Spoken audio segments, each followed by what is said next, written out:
I knew I should have bought the aux switch instead of this cheap plastic switch light, and its so-called 7 hours of battery life.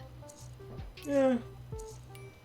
I prefer the OG Switch just because I can stream with it. I can't do that with the other one.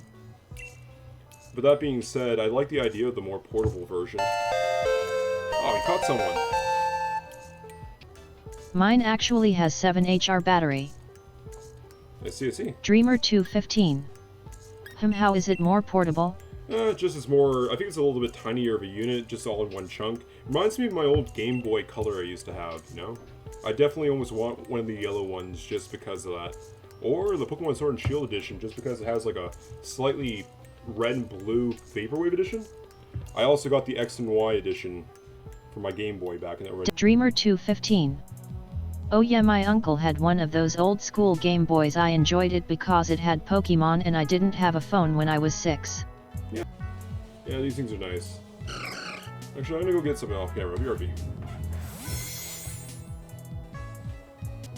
This is probably more than 18 years old, I'll tell you. Let's go for full screen for a moment. Kind of full screen. So this here is my original Game Boy Color. I must have put thousands of hours into this copy of Pokemon Gold here. I love this game. This was probably my favorite thing as a child, okay? And that's why I like Pokemon so much to this day, I think. 215.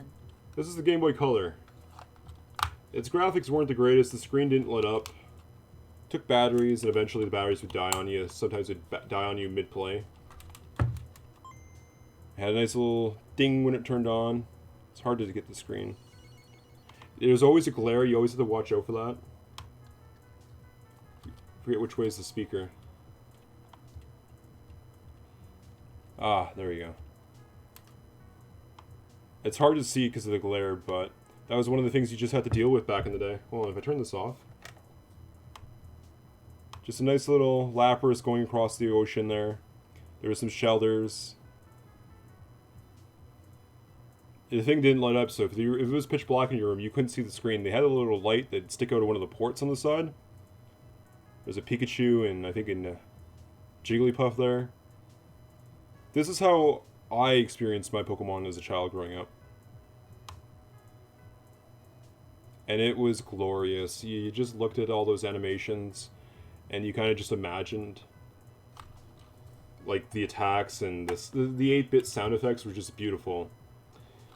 The only slight little tragic problem is that these old cartridges there, they had a little battery inside, and that is how they kind of kept track of the clock.